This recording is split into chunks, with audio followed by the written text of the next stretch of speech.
به چې کله سړی ودکیږي اهل علم فرمایي نو بده کې سنت طریقه دا چې مقام ځنه ورسره سړی ودني شي ځکه رسول الله بده امانه غړاله امام بخاری سے فرمایي او داغه مسجد دا کې سړی قیام الليل تهجد نه راوچتيږي او د سړی راوچتول چې اسنه هم د سبب ور وده پاتې نشي نو خیر دنه ما خصم ځنه ورسره سړی خبرې نه کوي نبی صلی الله علیه وسلم بده بده غړلې قران کې الله بیرت کړي قرطبي فرمایي چې عمر ابن الخطاب د شپې ګرځیدو چې کوم خلکو بنا وخت پورې مجلسونه کول هغه بهوال سوا د ملمنه او سوا د دینی مجلس او د خپل اهل دریم سنت په خو کې راځي سړی بوختي ودکېږي او څلورم سنت طریقه دا چې سړی د خپل بستر لراځي نو په کار دا چې هغه د شي توشک یو قبل مسلې صدري کړ صدر هغه د شي ټک باندې ورکی چې شاور باندې نه اسی لاس مسل باندې کش دم سنت پنځم سنت په خو کې دا چې سړی ودکې تر باندې ودکېږي بخاری کې حدیث رسول الله ملګری ویلو چې ودشه على شقق الايمن ودکې تر باندې شتا شپږم سنت طریقه به دا چې سړی بده شي او داس کې دی ودکې دوه لپاره لکه څنګه چې منزل او داس کې زموږ سره ډېر ملګری شکل ودکېږي څه بده وخت کې او داس ماتي به کینا به د قبله په طرف باندې امر داس لازم نه دی اهل علم فرمایي چې بده کې درې روایت راغلي دوه باقي ټول باندې علماء کلام کړي دي خو کوشش دې سړی وکړي چې باقي تر باندې ودی شي د کوټي موقعیت په دې طریقه باندې وي چې سړی د قبله په طرف باندې برابرۍ کې نه رسوم مانعات پکې نشته سړی به دغه شند خپل ورغوي راځم کې بده کې بقول هو الله وي اعوذ بالله اعوذ برب الفلق والناس پکيو به بده بدن باندې راکړي چې مسه طاقت درې کرت بدا کار کوي دغه به دا خبره ده چې انسان به د صورت درې کرتی وي او کدا عمل بدرې کرتی وي پورا کوي اهل علم فرمایي چې قرأت یو کرتی وکا لیکن دا پوکي کول او دا مسه کول دا به درې کرت پر بدن باندې سنت طریقه ده لکه عائشہ رضی الله عنها روایت نقل لې به بده کې دا خبره ده چې انسان به ول پوکي کوي کدا قشن صورت بلولي د نبی صلی الله علیه وسلم د احادیث معلومیږي چې رسول الله وکړي خپل ځای راغی اول به د رسول الله جمع کړ بوکي به وکړي دغه نه ورسې به قرأت وکړي ډېر خلک قرأت وکړي ورسې به بوکي کوي اول د بوکو دغه نه ورسې به سورتونه وای به بدن باندې راکاګه او مخکې د دې ادب منګویلی بل دا چې کله سړی ودکېږي دا بده شي وي چې اللهم باسمک اموت واحیا الله ستاسو نوم په نامه باندې ز مړکېږم او د قشن ژوند کېږم او د کېږم څنګه دم د خوب د مرګ ورور دی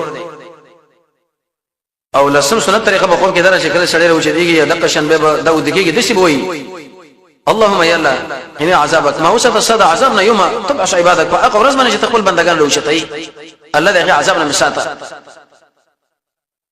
به بدو چې الحمد لله الذي ټول صفاتونه د کمال هغه الله لري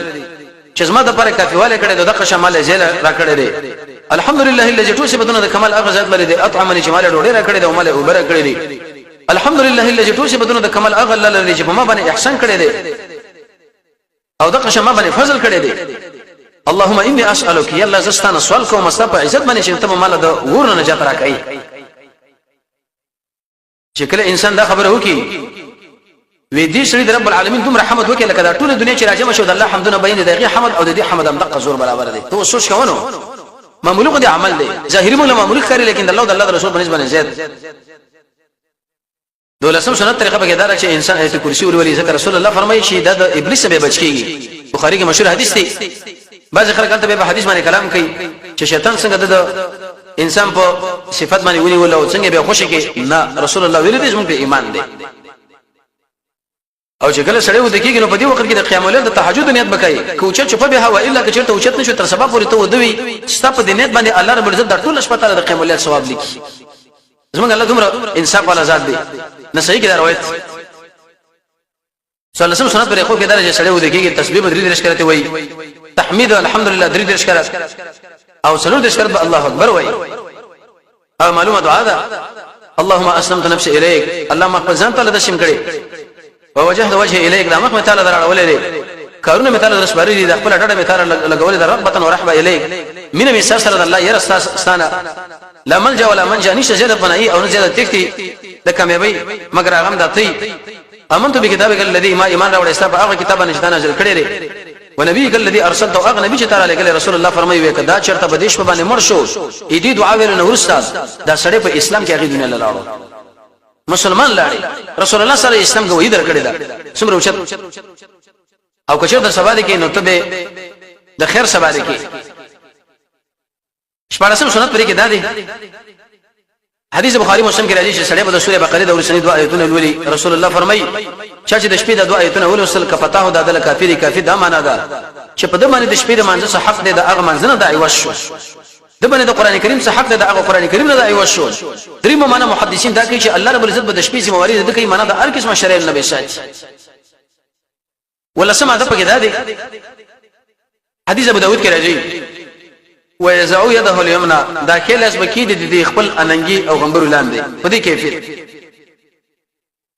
اتلسم سنت طریقه بګیدار ابو داود کې حدیث رسول الله فرمایي چې کوم سره د شپې سملی نه هغه خلای هل کافرون او وي ځکه په دې کې